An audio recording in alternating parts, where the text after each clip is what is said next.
Welcome back to another month of the Scattered Abroad Network Joint Podcast. This is Season 6, Episode 4, and I have with me Matt McBrayer and Drew Suttles.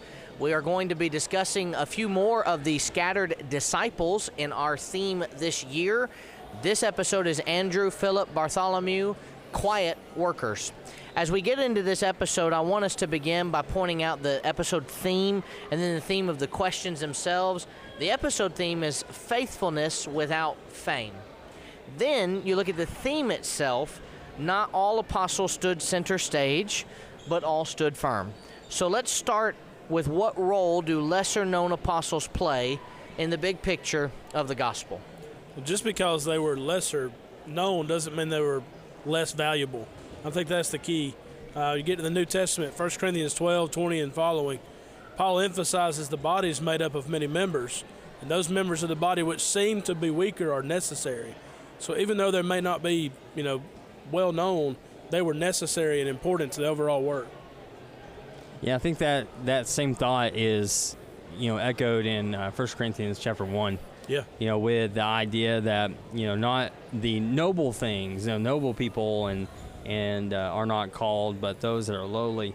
Now, I think that when you think about the fact that there's some men that are just not as, prominent as others, it may lend to some personality anyway, where it's like, well, I'm just not that guy. I don't just get up and do these things. Mm-hmm. Whereas clearly somebody like Peter is that guy. Yeah. And so, it is, I think, important to think about personalities here. But again, their value is not based on how prominent they are. I mean, I've heard several gospel preachers that they go around and they do meetings all the time, and they pretty much all say the same thing, is that they miss local work, and a lot of the guys in local work don't get the accolades that maybe the visiting preachers do, especially even from their own congregations when the visiting preacher comes through town. Yeah. And they do most of the work. And so, it is interesting to see that, but yeah, there's a hidden value there, I think. Yeah, Ramsey Solutions just last October, the time we're filming this at least, 2024, put out the top 5 careers for millionaires. Engineer, accountant, teacher, management, and attorney. I don't know of many kids that, the athletes, I guess I should say, who we look up to in the same way that we would look at a teacher, right? Teacher is not looked at the same way as an athlete. No one's sitting there when they're 5 years old going, all right, everybody, sit down. We're going to pretend that this is 4th grade. We're going to have school. Or, all right, everybody, we're going to pretend this is a court of law, and we're going to be an attorney. Not everybody's doing that. These are thankless jobs, most of them. Yeah. And the only one on here that you could really look at and potentially say is a flashy and desirable job would be that of an attorney, and that's if you are well-known and a big name. Most attorneys are not, though. How many billboards do we see as we drive by for so-and-so? Morgan & Morgan is the one that I always think of that's a bigger one, but Morgan & Morgan is what I see, but there are lawyers in my area that are not Morgan & Morgan. Right. Not a sponsor, by the way. But that's what I think about with these apostles. These men are not center stage. They're lesser known, but that's okay. Right. Because they're known by the only one that matters, and they were known by Christ. Mm-hmm. And the connector of Andrew is important in evangelism. And let's talk about why. And I'll say this as we start.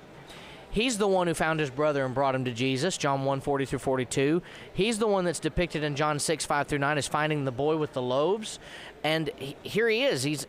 He's not spotlighted. He's named, Luke 6:13-14, but he's not heavily spotlighted as this is our keynote, this is our best of the best. Mm-hmm. What is his role, and why is his role important in evangelism as a connector? Well, and later in John 12, he brought the Greeks to Jesus. They said, we want to see Jesus, and Andrew's the one that did that. You got to think about the power of one invitation. He could have allowed the fact, man, my brother's Peter. He's preaching these great sermons, but he didn't let that get in the way. He understood that there was power in just inviting one person sometimes. He also recognized opportunities. That was an important, skill that he had, really, was to be aware of an opportunity to do that. But then he didn't view evangelism as a performance. He looked at it as, let me just introduce myself. Let me introduce them to Jesus. Let me bring them to him. So he was kind of like a bridge, a connector. And so we need to imitate him and realize it's not about us. It's about the one that we're serving. And Andrew was a great connector in that regard. Yeah, you stole all my verses, guys, so I'm kind of mad at you for that. But Esther 1, go. Yeah. But Connected. yeah, there we go. But when you look at what Andrew does, I mean, I was just kind of thinking through all those times that he brings people, and I think about that in the local church a lot, because as a preacher, and I spend a lot of my time working on sermons and Bible classes, and we actually, where I am, we have maybe more than normal classes, and so I usually have more lessons than the average person to put together, and so I've got all these classes that and lessons that we're doing that puts me in the office so much more, and I want to go out and I want to talk to people, I want to reach people, and in order to really reach the lost, you got to know people. And Andrew took advantage of all those opportunities. Every time he could, he brought people to the Lord. Yeah. And he didn't have to do all the work. He just was bringing people constantly. And so I think about that when it comes to evangelism, and we've got to be just bringing people in the door. Maybe it is that we can't do a Bible study. We don't think that we're very confident in that. Well, bring people in. Bring them to somebody who can. It might be elders or the preacher or somebody that can do it. And, we had an evangelism seminar with House to House, School of Evangelism. Rob Whitaker, made the point. I've been trying to make it for years. And I was so glad that he got up and he was like, hey, you know what? Your preacher doesn't know nearly as many people as you do. And guess what? You've lived here your entire life. But your preacher, he moved here a couple of years ago. And he doesn't know anybody. You know way more people than he'll ever know in this area. And so we've got to take advantage of all of our contacts and bring them in to the church, and that's what Andrew does. That's right.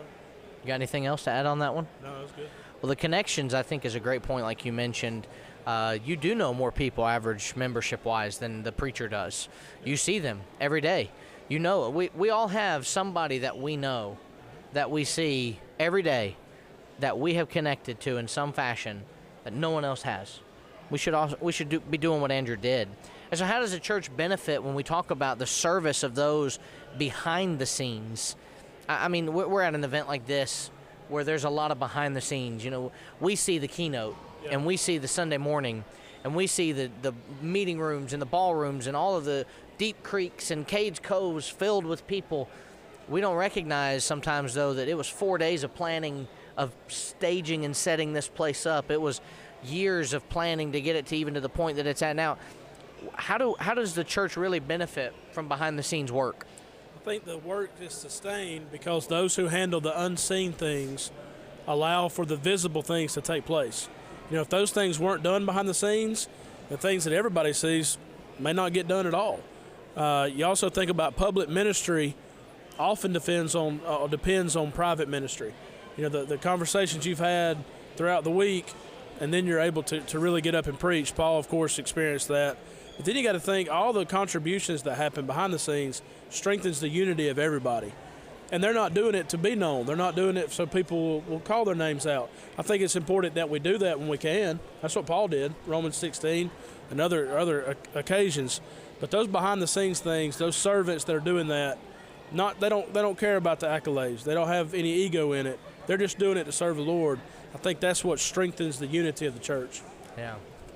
Yeah, I think we get a lot more done when we are not, really concerned about who gets the credit. Yeah. There are people out there that you've probably worked with before in various regards, maybe in the secular world or maybe not. But you think about these people that will take credit as much as they can, and then if they don't get the credit for something, well, they start whining and complaining instead of working on something else. Right. And so, you if you are not spending your time trying to look for those accolades, you could get more done. And I think about this idea of just kind of being a quiet person involved in the work of the church. And there's a lot of things that do go unseen, even in the local congregation. You could even ask the average person, who actually takes care of the communion trays? Right. Like, who does that? Yeah. Like, for me, I mean, I know who does it, but if I didn't know who does it, Is it you? It's not me. No. It's one of my elders' wives. But like whenever if I were just not there at the time that she does it, Yeah. it would almost be like, well, I don't know. I walk in and it just And it's there. magically appears. I don't do Yeah. anything, and and that probably a lot of people just don't know. Right. And so, we need to not worry about getting the accolades. That's for sure, Yeah. and have some humble service. In 1 Corinthians chapter 3 and verse 6, you've got this same point coming from chapter 1 as well. But the idea of I planted, Apollos watered, and what? God gave the increase. Exactly. You've got this idea that you just serve, and you're serving God, and then ultimately, He is going to He's going to be the one that gives the produce of what we've done. Yeah, you stop and ask the question, who are the lesser knowns praised by Paul in Romans 16? I mean, they're nobodies to us, but they're somebody to God. Yeah. And really, they're everything to God. They're the reason He died. They're the reason that His Son came, I should say, and died for our sins. All of that is because God said, you have value, intrinsic value, for some reason that none of us can explain other than God Himself. But we can all say this, and I think you'll know why I'm going to say this. I'm going to dunk on all of us for just a second, okay? Our kids are not the cutest kids in the world, right? Let's just be real. It's okay. You're on record, but it's okay. I'm saying it. I'm sorry, I can't. You can say it. It's No, true. I can't. It's true. It's totally true. I'm on And the that's record. okay. I can't say it. You are on the record that it is true. It's okay. But when we look at them, that's the impression. Of course. To us, they are. But if we had a genuine standard of who's the cutest kid in the world, Right. and God came down and said, "This is it," This it's is the probably one. not our families, Yeah. and that's okay. But to us, we look at those children and think, "I would die for you." Now, I love your children enough to push them out of the way of a speeding car, and I'd love to think that I would push any child out of the way of a speeding car. But now we think about adults. How much of interest do I have in running 30 feet as fast as I possibly can to shove someone out of the way and probably die? Right. Not as much, I would think. Now, a child, that's easy to say that. There are women in the world that will swerve to miss a squirrel because they're so kind-hearted. And yet Christ said, you don't deserve it. I'm going to die anyway. And all He asks in return is that we just be faithful servants. Romans 7:20-25. That's it. That's all He requires in return is a faithful life and following what His will says. Y'all have about 55 seconds. Anything else you want to add to this before we close? I found this quote. I thought it was pretty good. It says, "A church with faithful, unseen workers is like a body with a healthy heartbeat. Life and strength are sustained even when not visible." So the heart just keeps on beating and doing the work. You don't see it, but those behind the scene that are doing those things, doing the work, is so crucial to God's overall scheme of redemption and His plan. Yeah. And I'll tell you this as we close out our thoughts here, that if you take away that unseen force, then you're gonna realize it really quick. I mean, it's just like air. We take that for granted all the time, just having oxygen. And if I were underwater and I needed oxygen, I would figure out real quick if I lost it. That's right. So, Well, we're grateful that you've been with us today on the Scattered Abroad Network. We're thankful that you have studied with us about the lesser known disciples, the background, if you will, in some people's cases, as they say, but God knows them. And God knows who you are. I may not know you. We may not know you. We may never meet on this side of eternity, but God knows who we are. And that's exactly what counts. It's what matters. And when I look at my life and I see what God has done for me and see what God has done for all of us, it's all been because of love. And if I just faithfully serve, that's all that counts. Thank you so much for being with us. The Scattered Abroad Network is a work of the Memphis School of Preaching, located in Forest Hill, on Forest Hill, Irene, a part of the Forest Hill Church of Christ. We're grateful to be overseen by that great eldership. We're thankful to be a part of the work of the school. Remember Acts 8:4. Therefore they that were scattered went everywhere preaching the word. Let's keep scattering the seed together as we seek to strive to be more like Christ.